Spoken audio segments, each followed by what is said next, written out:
मुद्दा में आज मैं बात करने जा रहा हूं एक शादी की, ऐसी शादी जिस पर ना सिर्फ भारत के लोगों की बल्कि हमारे पड़ोसी मुल्क पाकिस्तान के लोगों की भी नजर टिकी हुई है। जी हां, मैं बात कर रहा हूं सानिया मिर्जा और शोएब मलिक के होने वाले निकाह की। लेकिन इस निकाह में एक पेंच फंस गया है।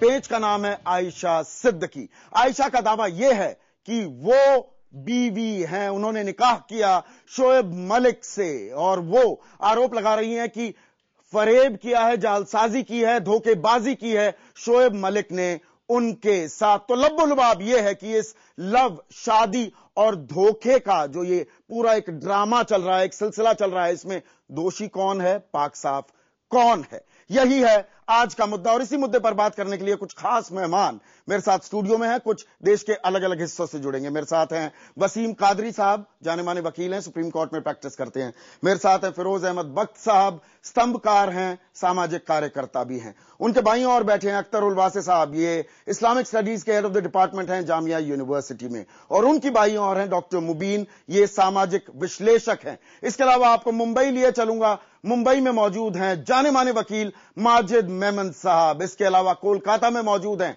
वहां की टीपू सुल्तान मस्जिद के शाही इमाम मौलाना बरकती। साथ ही नाइश हसन हमारे साथ जुड़ेंगी, लखनऊ से हमारे साथ जुड़ने जा रही हैं। भारतीय मुस्लिम महिला आंदोलन की ये संस्थापक हैं और जानी मानी गायिका, जानी मानी अब गायक भी कह सकते हैं, सूफी गायक जिला खान भी हमारे साथ जुड़ेंगी। लेकिन अख्तर उल वासे साहब, सबसे पहला सवाल मैं आपसे पूछना चाहूंगा, जो ये पेंच है, आयशा कह रही हैं उनका निकाह हुआ, बाकायदा निकाहनामा वो सार्वजनिक करती हैं, पब्लिक करती हैं, लेकिन इसमें पहला पेंच, उसका मैं आपसे जवाब चाहूंगा, वो ये कि एक टेलीफोनिक निकाह था सियालकोट में। वहां पर शोएब मलिक ने कहने को, आयशा की बात सच माने, साइन कर दिया, वो इनके पास आया, इन्होंने साइन कर दिया, दो ने तस्दीक कर दी, निकाह हो गया।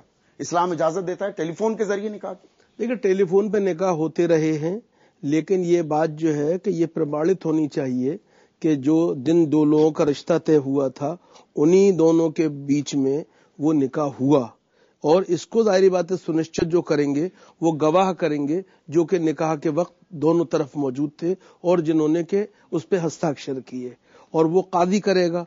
तो जाहिर बात है कि इसमें ये जो है निकाह हो सकता है, होता रहा है, टेलीफोन पर हो सकता है, इसमें कोई ऐसी दिक्कत नहीं होता रहा है, जाहिर बात है जबी।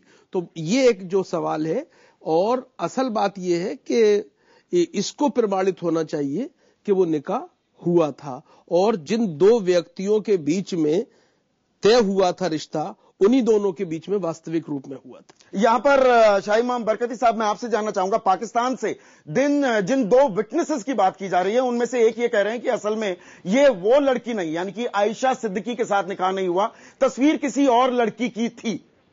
तो इसको इस्लाम की नजर से कैसे देखा जाएगा, इस निकाहनामे को?